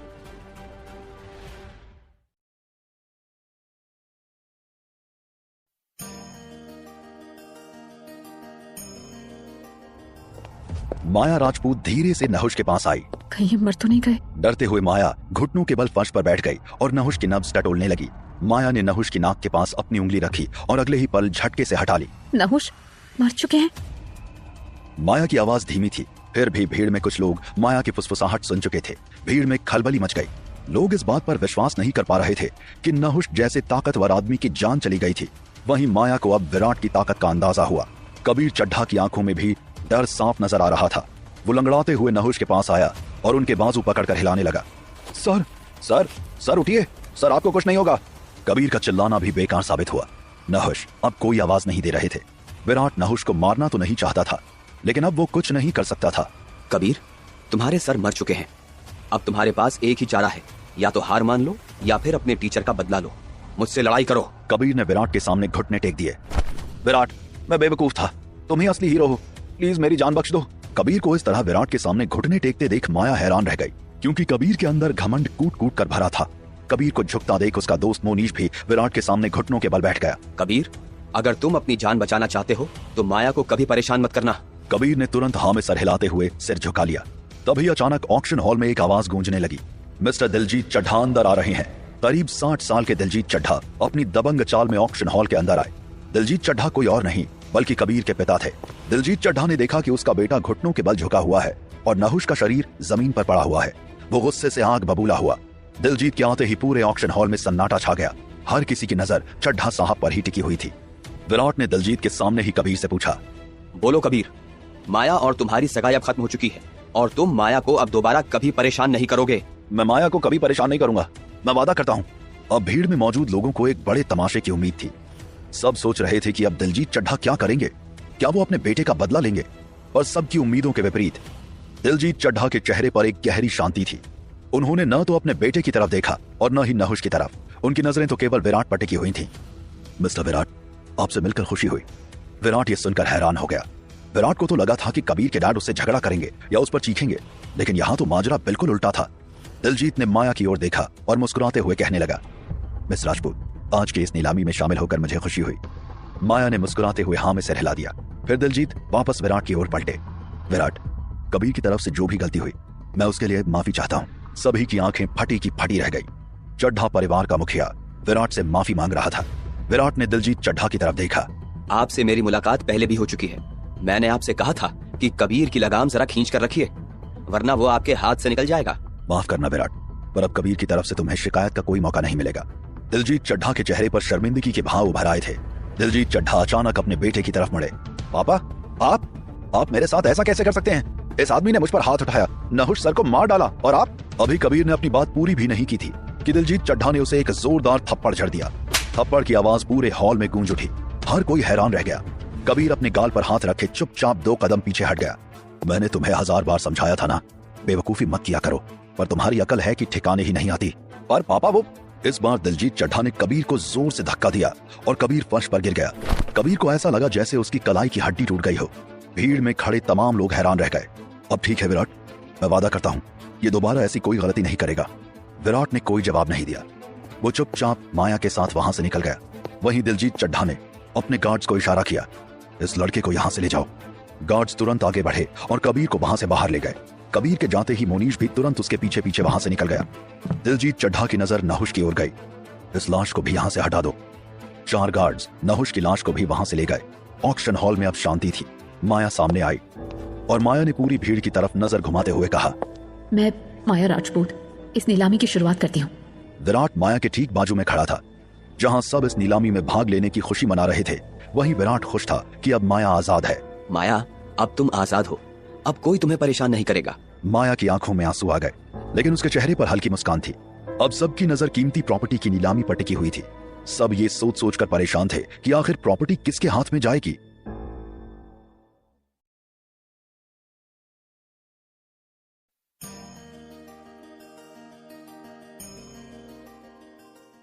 ऑक्शन हॉल में फिर से रौनक लौट आई। जैसे ही ऑक्शन की शुरुआत हुई, माहौल में जोश घुलने लगा। सब वापस ऐसे खुश हो गए जैसे ना तो नहुष की मौत हुई और न ही कबीर को मार पड़ी। वहां एक नहीं बल्कि कई तरह की चीजें नीलामी के लिए आई थीं। हिमालय की कीमती जड़ी बूटियां और stones, ancient Indian paintings, jewellery और तो और। यहाँ नीलामी के लिए कुछ ऐसे लोकेशन के पेपर्स भी रखे गए थे जो अपने आप में बेहद कीमती थे, जिन्हें खरीद पाना शायद सबकी औकात से बाहर की बात थी। लेकिन विराट की नजर तो बस एक चीज पर थी, 1000 साल पुरानी एक खास जड़ी बूटी। इस जड़ी बूटी के बारे में उसने बहुत पढ़ रखा था। उसने पढ़ा था कि हिमालय में रहने वाले अल्केमिस्ट यानी पुराने केमिकल की जानकारी रखने वाले बुजुर्ग सदियों से इन जड़ी बूटियों से कोई खास दवाइयां तैयार करते आ रहे थे। और सिर्फ हिमालय या भारत में ही नहीं, चीन, जापान, नेपाल और यहाँ तक कि इजिप्ट में भी उस दौरान इन जड़ी बूटियों का एक्सपोर्ट किया जाता था। विराट किसी भी हालत में उन जड़ी बूटियों के साथ कुछ खास स्टोन को हासिल करना चाहता था। इतनी गौर से इन्हें क्यों देख रहे हो? ऐसा भी क्या है इनमें? बता दूंगा माया, पर मुझे किसी भी हालत में ये सब चाहिए। विराट करीब जाकर उन अजीब से पेड़ों की जड़ें, छाल, पत्थर, मिट्टी को देखने लगा। उसके सामने 2 बुजुर्ग शख्स खड़े थे जो अपना ये सारा सामान नीलामी के लिए यहाँ तक लाए थे। अगर माया ने सपोर्ट नहीं किया होता तो उन्हें शायद इस लग्जरी होटल में एंट्री भी नहीं मिलती।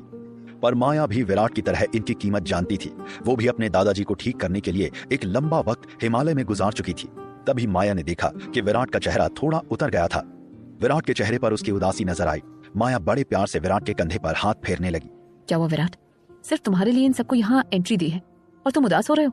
माया, ये 1000 साल पुरानी जड़ी बूटी नहीं है, ये तो बस कुछ 100 साल पुरानी है। तुम्हें कैसे पता? मुझे इन्हें पहचानना आता है।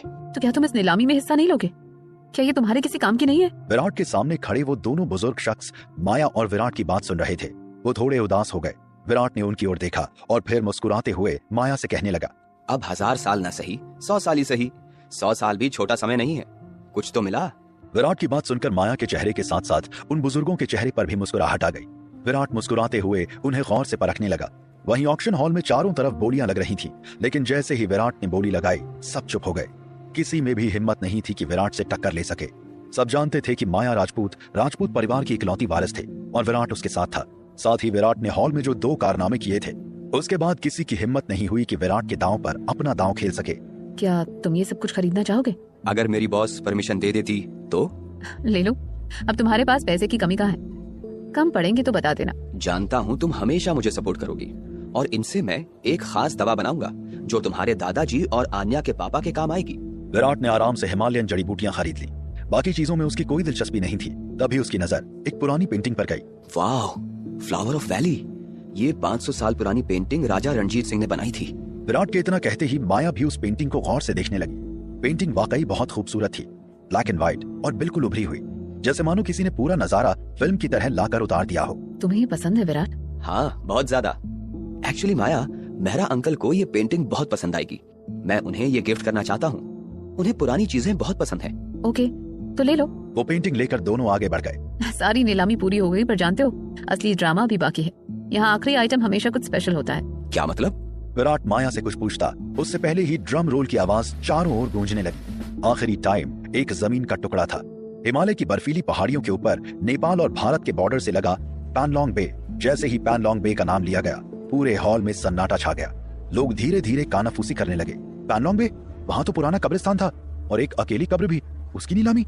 बहुत पहले किसी डेवलपर ने वहाँ की जमीन लेने की कोशिश की थी, पर उसके साथ कुछ अजीब हुआ। उसके बाद कई लोगों ने कोशिश की, लेकिन सब वहाँ होने वाली अजीब सी घटनाओं के गवाह बनकर रह गए। अब बताओ भला कोई वहाँ की जमीन क्यों खरीदेगा? इस नीलामी की शुरुआत 1 मिलियन से होगी। 1 मिलियन 1 मिलियन 2, प्लीज आगे आइए। ऑक्शन होस्ट चीखता रहा, लेकिन कोई भी बोली लगाने को तैयार नहीं था। कीमतें गिरती गईं। 9 लाख, 8 लाख, 7 लाख और आखिरकार केवल 1 लाख पर आकर रुक गई। ऑक्शन हॉल में सन्नाटा छा गया। तभी विराट सामने आकर खड़ा हो गया। 1 लाख? मैं लेता हूँ। भीड़ में हलचल मच गई। इस बार माया भी विराट को समझ नहीं पाई। विराट, तुम पागल हो गए हो क्या? तुम जानते हो कई लोग उस प्रॉपर्टी के चक्कर में मारे जा चुके हैं। ऐसे ही 1 मिलियन की प्रॉपर्टी 1 लाख तक नहीं उतराई। दूर रहो उससे। प्लीज माया, समझो। मैं बाद में तुम्हें सब कुछ समझा दूंगा। विराट ने माया की बातों को अनदेखा कर दिया।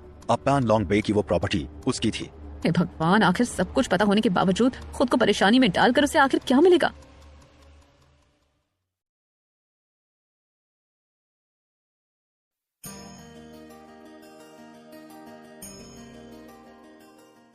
ऑक्शन हॉल में अजीब सा सन्नाटा पसरा हुआ था। नीलामी के होस्ट ने जब हिमालयन पैनलोंग बे की जमीन के लिए 1 मिलियन की बोली रखी थी, तब किसी ने कोई इंटरेस्ट नहीं दिखाया था। सब चुप थे, बस कानाफूसी चल रही थी। किसी को उस जमीन में दिलचस्पी ही नहीं थी। लेकिन जब विराट ने वो जमीन खरीद ली, तब लोगों की जुबान खुलने लगी। कैसा पागल आदमी है? हाँ, पागल ही है। एक मर्डर करने के बाद नीलामी में एक जमीन जीत ली और देखो हीरो बन रहा है। यहाँ सब पैसे का खेल है। माया राजपूत का दोस्त है ना, और लीडो कंपनी का मालिक भी। खून करे या किसी को बर्बाद करे, इन्हें पुलिस का क्या डर? सबकी बातें सुनकर माया को गुस्सा आ रहा था, लेकिन वो चुप थी, क्योंकि वो जानती थी कि उसके इस होटल में उसकी मर्जी के बिना एक परिंदा भी पर नहीं मार सकता। तो पुलिस क्या चीज है? और विराट की ताकत से भी माया परिचित थी। माया को डर नहीं लगा। वहीं होस्ट की खुशी का ठिकाना नहीं था। वो मुस्कुराते हुए विराट के पास आकर खड़ा हो गया। मिस्टर विराट, वो खास जमीन अब आपकी हुई। कांग्रेचुलेशंस। मुझे उम्मीद है कि वो जमीन आपको तरक्की की राह पर आगे ले जाएगी। विराट को उस होस्ट पर गुस्सा आ रहा था। विराट जानता था कि वो एक मुसीबत को गले लगा रहा है। हालांकि विराट को इस बात का डर नहीं था, पर होस्ट की ये चिकनी चुपड़ी बातें उसे कुछ खास पसंद नहीं आई। विराट, सोच कर देखो, क्या तुम घर जाकर आन्या और आन्या की फैमिली को बताओगे कि तुमने आज किसकी सौदेबाजी की है? आन्या मुझे बेवकूफ कहेगी और मोहिनी आंटी तो पता नहीं कितनी गालियां देंगी। मेरा दिमाग थोड़ी खराब है जो मैं घर जाकर ये बात कहूँ, लेकिन मेहरा अंकल समझ जाएंगे। वो समझदार हैं और वो मुझे अच्छी तरह समझते हैं, बिल्कुल वैसे ही जैसे तुम मुझे समझती हो। विराट और माया मुस्कुराने लगे। उस बड़े से हॉल में नीलामी के बाद होने वाला नया इवेंट शुरू हो चुका था, जिसमें दिल्ली के बड़े बड़े व्यापारी शामिल थे। यहाँ ट्रेजर एक्सचेंज का भी काम चल रहा था, जहाँ लोग अपनी पुश्तैनी पुरानी विरासत को पैसे के बदले तो किसी दूसरे सामान के बदले एक्सचेंज करने का काम कर रहे थे।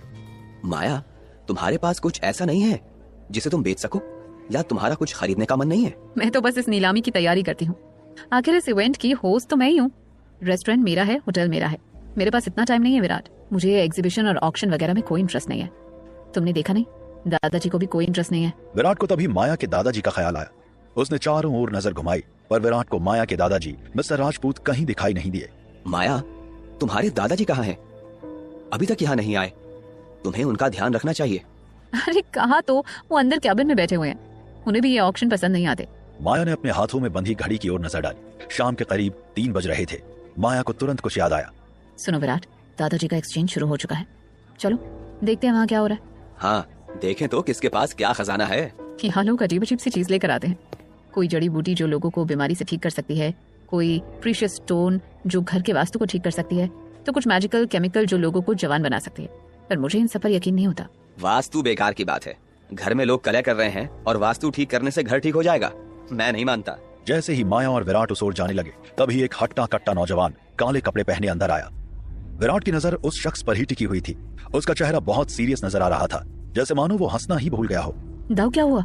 इतनी जल्दी में क्यों? दाऊ माया के दादाजी का बॉडीगार्ड था। वो आमतौर पर ट्रेजर एक्सचेंज में माया के दादाजी के साथ हर साल आता था। माया उसे बचपन से जानती थी। वो बॉडीगार्ड कम और माया के दादाजी के लिए किसी बच्चे जैसा था, लेकिन आज इस वक्त उसके चेहरे की घबराहट ने माहौल सीरियस बना दिया था। माया बेटा, बुरा हुआ, आपके दादाजी के साथ कुछ गड़बड़ हो गई है। क्या हुआ दादाजी को? माया का चेहरा तुरंत फीका पड़ गया और डर ने उसकी आंखों को घेर लिया। विराट भी उसके साथ साथ ही चल रहा था। आपको याद है, दादाजी के पास 5 रत्न और सोने के नाखून वाला एक बड़ा सा कछुआ है। हाँ तो ये लोग जबरदस्ती उस कछुए की नीलामी करने के लिए कह रहे हैं। आपके चाचा जी भी जिद पर अड़े हुए हैं। और बेटा, तुम अपने दादाजी को तो जानती ही हो, उनकी जान बसती है उस कछुए में। वो भला उसे कैसे बेच सकते हैं? नहीं, दादाजी दुखी हो जाएंगे। वो उनके माँ पिताजी की आखिरी निशानी है और हमारे खानदान की पुश्तैनी मिल्कियत। चाचा जी ऐसा कैसे कर सकते हैं? विराट चुपचाप सब सुन रहा था। उसे कुछ समझ नहीं आया, लेकिन माया की परेशानी देखकर वो इतना समझ गया कि जरूर उस कछुए में कुछ तो खास है जो माया उसके लिए इतनी ज्यादा परेशान थी। मैं भी देखती हूँ, ऐसे कैसे कोई मेरे दादाजी के साथ जबरदस्ती कर सकता है। मैं भी तुम्हारे साथ चलता हूँ।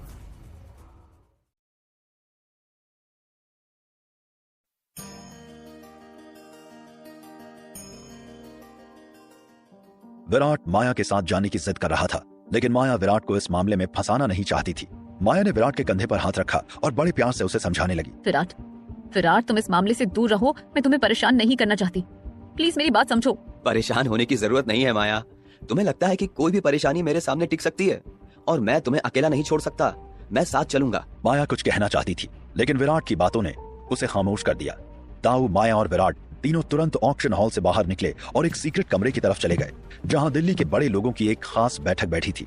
वहां का माहौल ही बता रहा था कि हर किसी के पास बेशुमार दौलत थी। सब एक से बढ़कर एक थे। कमरे के दरवाजे पर काले कपड़े पहने 2 बॉडीगार्ड्स खड़े थे। जैसे ही माया, विराट और दाऊ वहां पहुंचे, एक बॉडीगार्ड ने उन्हें रोक दिया। माफ करिए, पर अब अंदर जाना मना है। तुम मुझे रोक रहे हो? तुम जानते भी हो इसका अंजाम क्या हो सकता है। हटो मेरे रास्ते से। बॉडीगार्ड ने अपने दोनों हाथ फैला लिए। देखिए मैडम, आप पहले आती तो मैं आपको नहीं रोकता, लेकिन अब आप अंदर नहीं जा सकते। माया कुछ कहने ही जा रही थी कि कमरे के अंदर से कुछ तीखी आवाजें सुनाई दी। ये उसके दादाजी की आवाज थी। साथ ही माया को दिलजीत चड्ढा यानी कबीर के डैड की भी चिल्लाने की आवाज सुनाई दी। माया गुस्से से बौखला उठी। राजपूत जी, अब वो जमाना गया जब इन सब चीजों की ऐसी कोई जादुई ताकतें होती थी। अब ये सिर्फ किस्से कहानियों में अच्छा लगता है। आपका ये कछुआ सदियों पुराना है और मुझे पुरानी चीज पसंद है। मैं किसी भी कीमत पर इसे खरीदना चाहता हूँ और आपको इसे बेचना पड़ेगा। चड्ढा, तुम मेरी विरासत मुझसे छीनने की कोशिश कर रहे हो। ये नहीं होगा। तुम जानते नहीं मैं क्या कर सकती हूँ। माया और विराट बाहर से ये आवाजें सुन रहे थे। दाऊ भी अब परेशान होने लगा था। कमरे के अंदर का माहौल तनाव से भर गया था। ऊपर से माया और विराट को अंदर जाने से भी रोका जा रहा था। दादाजी, विराट कुछ करो। अगर वो इतना परेशान रहेंगे तो उनकी तबीयत खराब हो जाएगी। हमें अंदर जाना ही होगा। विराट गार्ड को समझाने लगा, लेकिन गार्ड उसकी बात मानने को तैयार ही नहीं था। इधर अंदर से चीखने चिल्लाने की आवाजें बढ़ती ही जा रही थी, जिसे विराट और माया साफ साफ सुन सकते थे। अब दिलजीत चड्ढा की आवाज बहुत ऊंची हो गई थी और वो किसी भी हालत में माया के दादाजी को दबाकर उनकी पुश्तैनी मिल्कियत को हासिल करना चाहता था। मैंने कहा ना, मैं आपको मुंह मांगी कीमत देने को तैयार